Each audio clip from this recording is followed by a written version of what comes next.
Hey, how's it going? You caught me over here by the campfire. Just getting ready to eat one of my favorite campfire snacks. It's a movie review show. Did you expect a different snack? Hi, I'm Mason, and this is our Cinema Rewind Summer of Camp.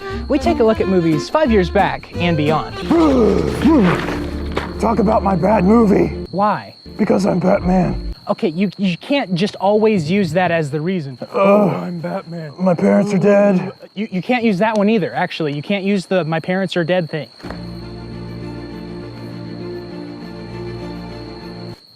Hey, I'm over here trying to get some reception on the bat phone. I can't seem to get anything. And because he asked me, we're talking about the 1997 film, Batman and Robin. I guess we saved the best movie for last in this summer of camp thing. Directed by Joel Schumacher, who weirdly enough directed The Phantom of the Opera nearly a decade later. How he found work after this mess of a movie is beyond me. Starring George Clooney, Chris O'Donnell, Arnold Schwarzenegger, and Uma Thurman. The plot. So Batman and Robin are a little at odds because Robin feels like he needs to jump out of the nest and fly a little, but Batman is like, no. They run into Mr. Freeze, who steals diamonds because they power his suit, which makes no sense. Mr. Freeze is also a doctor/scientist? The movie makes it pretty vague. He's trying to save his wife, who he froze to keep alive because she has some bad disease. While this is all happening, a botanist working for an evil scientist accidentally sees him working on humans to make them super strong. He creates the villain, Bane. The evil scientist found out that the botanist saw everything and decides to kill her with her own research. I'm afraid you'll have to die. A mix of plants and venoms changes her and she becomes Poison Ivy. She sees that Bruce Wayne's company, Wayne Enterprises, was funding some of the research and heads to Gotham to take her frustrations out on him. This movie has way too much going on for... I'll save that for later. Alfred's niece, Barbara, stops by and finds out that Alfred is sick and dying with the same thing that Mr. Freeze's wife has. Everyone fights, and Mr. Freeze steals diamonds and tries to freeze the entire city, and Batman and Robin both fall for Ivy at a certain point.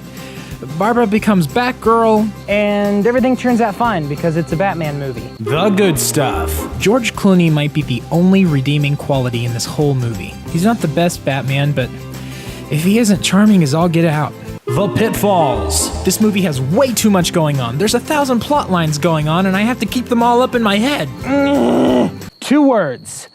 Bat nipples. Whose idea was this? Like, that was really never a thing in the comics. According to Jim Carrey, who was in the last Batman movie with the same director, Bob Kane, one of the co-creators of Batman, said, "I never put nipples on the Batsuit. Who ever heard of nipples on a Batsuit?" That's a real quote.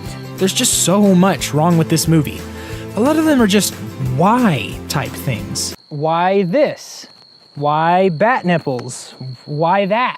It's such an enigma. While I was rewatching this movie for the review, I said to myself, well, at least the sound and editing aren't that bad. Then, this happened. And then this happened. I've found that over the 20-something movies I've reviewed on this show, reversing a shot is a staple of terrible movies. The runtime! This movie does not deserve to be 2 hours long. It barely deserves to be an hour or an hour and a half. That 30 minutes marks the difference between and Please end this. Please. In conclusion, it came out in the golden era of summer blockbusters. Men in Black, Air Force One, Hercules, in just 97, and even better movies later on in the 1990s. But this is just the worst garbage. Don't watch this movie. This just put me in a bad mood. I'm done with camp. I'm going home. I'm Mason. I like movies most of the time, and I'll see you next time on Cinema Rewind.